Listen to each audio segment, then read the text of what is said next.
नमस्कार मेरे प्यारे दोस्तों और साथियों, मेरे YouTube चैनल में आप सभी का स्वागत है। मैं मनोज कुमार। यह चैनल आप लोगों के लिए भविष्य में बहुत उपयोगी साबित होने वाला है। जिन्होंने मेरे चैनल को अभी तक सब्सक्राइब नहीं किया है, कृपया सब्सक्राइब कर दें और लाइक, कमेंट और शेयर भी करें। धन्यवाद। यह है जैविक अणु का पार्ट 3 और इस चैप्टर का लास्ट वीडियो। आइए चलते हैं, प्रश्न संख्या 57 से स्टार्ट करते हैं और 85 पर ख़त्म करेंगे हम लोग। चलिए देखिए, निम्न में से कौन सबसे सरल अमीनो अम्ल है? निम्न में से कौन सबसे सरल अमीनो अम्ल है? जल्दी बताइए, उत्तर लीजिए। इसका ग्लाइसिन उत्तर है। निम्न में से सबसे सरल अमीनो अम्ल ग्लाइसिन को माना जाता है। चलिए, मतलब इन चारों में से ग्लाइसिन है। आइए देखते हैं प्रश्न संख्या 58 पर। प्रश्न संख्या 58 क्या कह रहा है? पॉलीन्यूक्लियोटाइड श्रृंखला में कौन आंतरिक फास्फोडाइएस्टर बंधों को जल अपघटित करता है? पॉलीन्यूक्लियोटाइड श्रृंखला में निम्न में से कौन आंतरिक फास्फोडाइएस्टर बंधों को जल अपघटित करता है? 4 ऑप्शन है, जल्दी बताइए। 4 ऑप्शन दे रखा है, जल्दी बताइए। प्रश्न संख्या 58 का 4 ऑप्शन दे रखा है। उत्तर देखिए, उत्तर इसका जो दिया है, डी को दिया है एक्सोन्यूक्लिएज इसका उत्तर है। चलिए अगला पढ़िए। प्रश्न संख्या 59। प्रश्न संख्या 59 में दिया है, डीएनए अणुओं के प्रति समांतर रज्जुओं से अर्थ होता है। एक बार फिर से सुन लीजिए, डीएनए अणुओं के प्रति समांतर रज्जुओं से अर्थ होता है। अब प्रश्न संख्या जो है 59 का उत्तर जो दिया है, ए को माना जा रहा है। ए को उत्तर जो है यही ए होगा, यही उत्तर आता है। डीएनए रज्जुओं के अंत सिरे पर उपस्थित फास्फेट वर्ग समान स्थिति में अंशभागी होते हैं। ठीक, और इसका अन्य ऑप्शन भी आप लोग स्क्रीनशॉट ले सकते हैं। चलिए आगे बढ़ते हैं। अगला प्रश्न, अगले प्रश्न पर चलते हैं। प्रश्न संख्या 60। प्रश्न संख्या 60 दे रखा है, ध्यान से देखिएगा। प्रश्न संख्या 60 दे रखा है, कार्बोहाइड्रेट जो कि पृथ्वी पर सर्वाधिक मात्रा में पाए जाने वाले द्विअणु हैं उत्पन्न किया जाता है। कार्बोहाइड्रेट जो कि पृथ्वी पर सर्वाधिक मात्रा में पाए जाने वाले द्विअणु हैं उत्पन्न किया जाता है। चलिए 60 का उत्तर बताइए भाई। 60 का उत्तर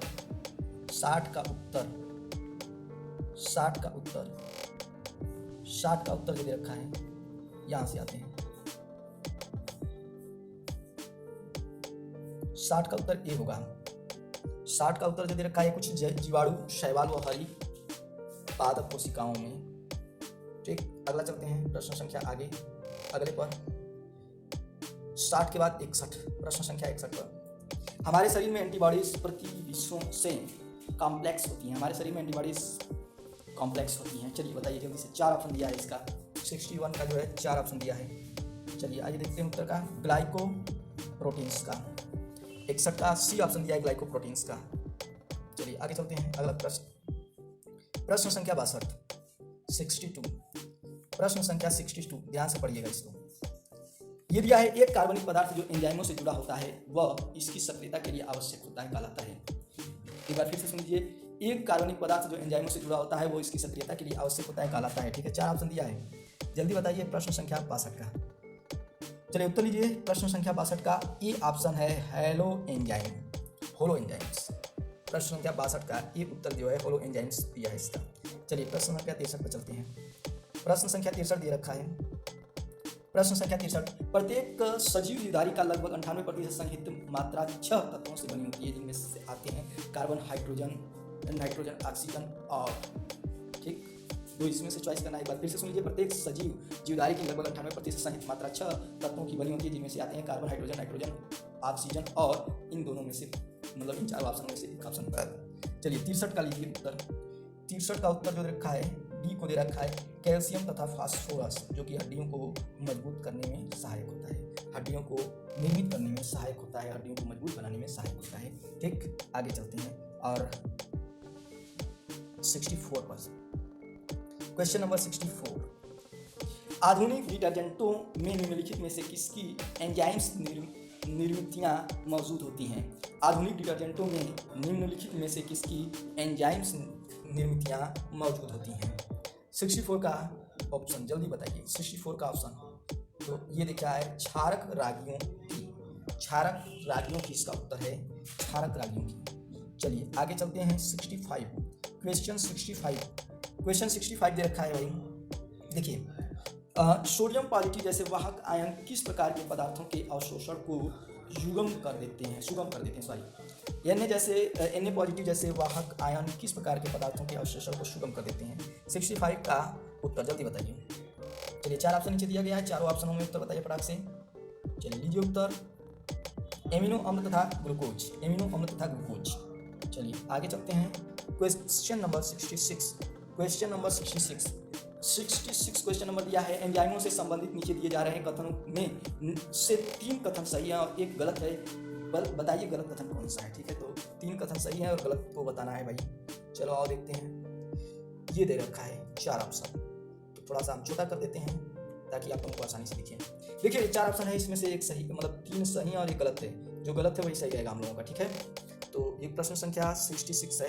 एक बार फिर से देखिए इसका उत्तर जो है, ठीक है, जो गलत है डायरेक्ट है, मतलब बता दे रहे हैं कि ये पहला ही गलत है आपका। ठीक है, कह रहा अधिकतर एंजाइम प्रोटीन होते हैं परंतु कुछ अपवाद सम लिपिड्स होते हैं। ठीक, तो यही जो है ये गलत है, बाकी सब सही है। ये भी सही है, ये भी सही है और नीचे वाला भी सही है। ठीक है, बी ऑप्शन दे रहा है एंजाइमों को सर्वोत्तम क्रिया कर सकने के लिए अनुकूल पीएच चाहिए, और सी ऑप्शन दे रखा है उच्च तापमानों पर एंजाइम विकृत हो जाते हैं परंतु कुछ अपवाद जीवधारियों में से 80 से 90 अंश सेल्सियस के तापमान पर भी प्रभावकारी बने रहते हैं, और डी ऑप्शन दिया एंजाइम अति अनुविशिष्ट होते हैं। ठीक है, तो ये तीनों ऑप्शन आपके सही हैं, पहला ऑप्शन गलत है और वही सही उत्तर होगा। ठीक है, तो उसी का हमें छांटना था। चलिए अगला प्रश्न पे चलते हैं। 67 क्वेश्चन नंबर 67 आइए देखिए आपके स्क्रीन पर। इसमें भी वही क्वेश्चन दे रखा है, किसी एक विशिष्ट तत्व के विषय में दिया जा रहा कथन निम्न में से कौन सा सही है। निम्न में से कौन सा सही है, यानी कि 3 गलत हैं और 1 यहाँ पर सही है। 66 का उल्टा ही पूछ रहा है। ठीक है, तो ये 4 ऑप्शन है, इसमें से कोई एक जो है सही है, तो सीधे हम सही वाले ऑप्शन पे चलते हैं। 66 का जो है सी ऑप्शन जो है सही दे रहा है, जो यहाँ पे दिया हुआ है, यहाँ पे दिया हुआ है।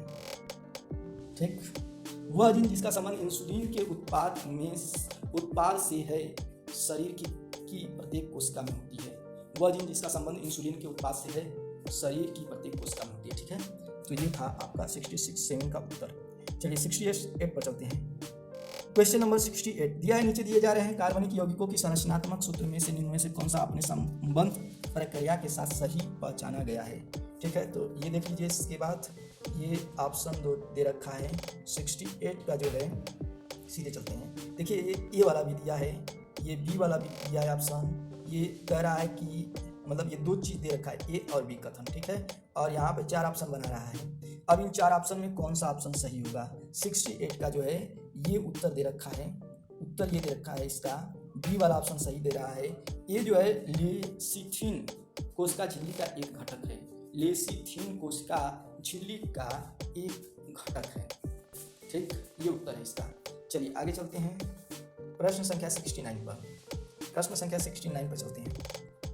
देखिए नीचे दिया गया, नीचे दिखाए गए वक्र में 3 दशाओं में पीएच, तापमान तथा क्रियाधार सांद्रण के संबंध में एंजाइम्स क्रिया दर्शाई गई। इनमें से 2 अक्ष एक्स तथा वाई क्या दर्शाते हैं। ठीक है, तो देखो भाई ये चीज दे रखा है और एक्स और वाई ये 4 ऑप्शन दिया है। ठीक है, तो चारों ऑप्शन में इसका एक्स अक्ष क्या दर्शाता है और वाई अक्ष क्या दर्शाता है। क्वेश्चन नंबर 69 का उत्तर देना है। ठीक है, जल्दी बताइए भाई।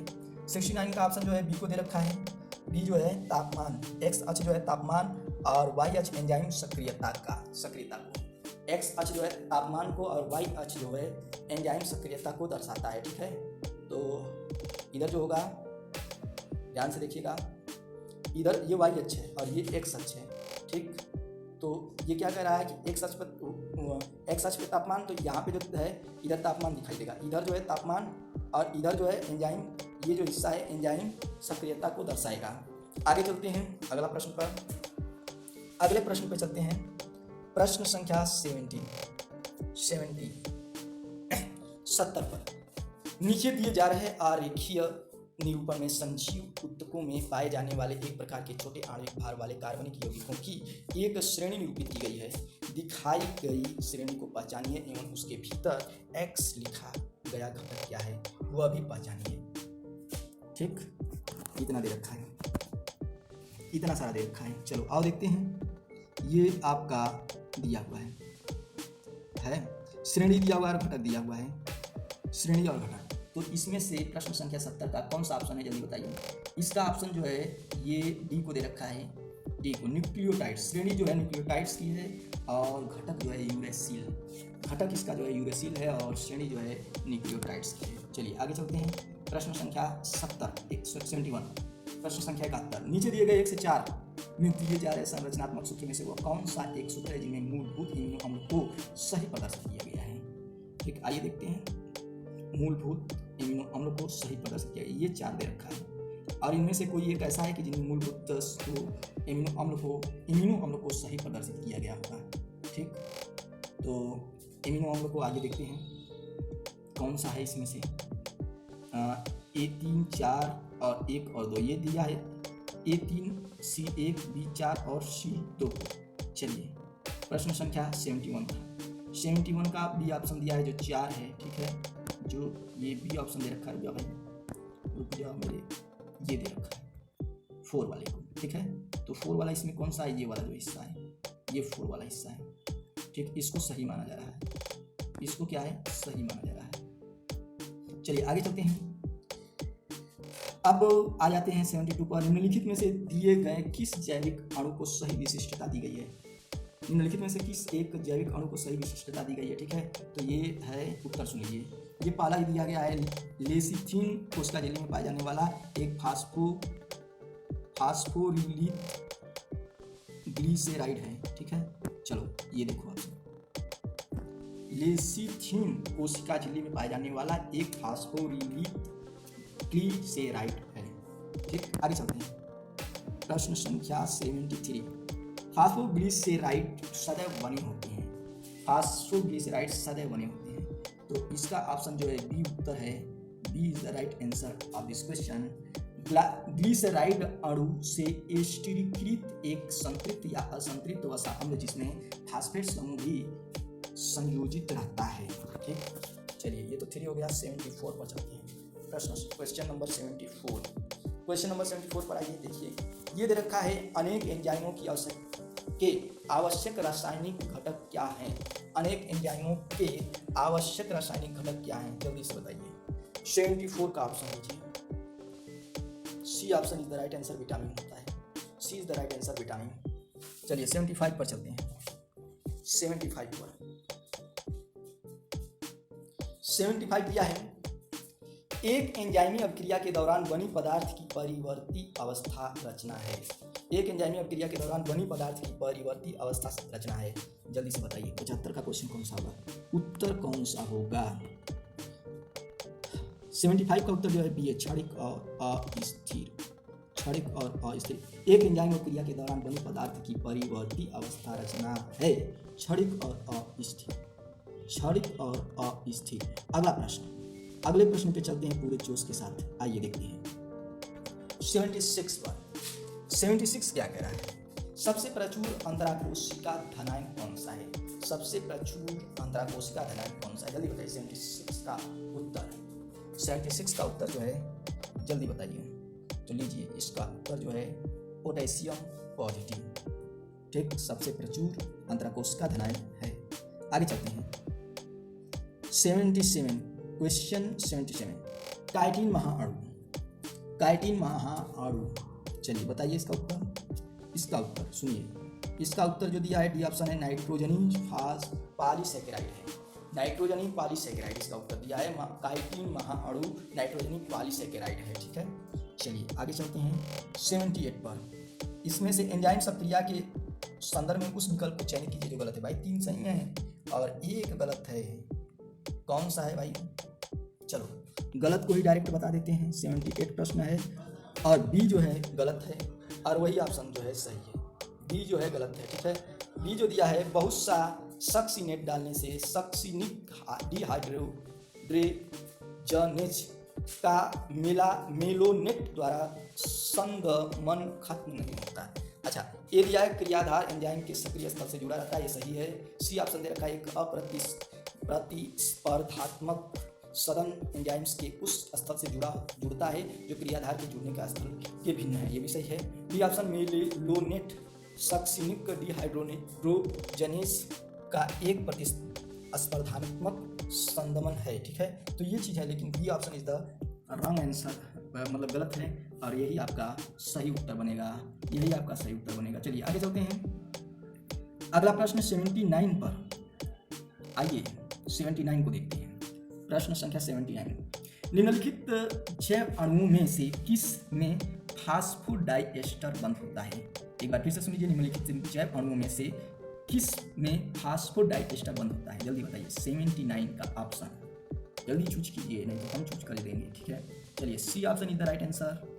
एक न्यूक्लियोटाइड्स में न्यूक्लिक अम्ल, ये इसका उत्तर होगा। एक न्यूक्लियोटाइड में न्यूक्लिक अम्ल इसका उत्तर होगा।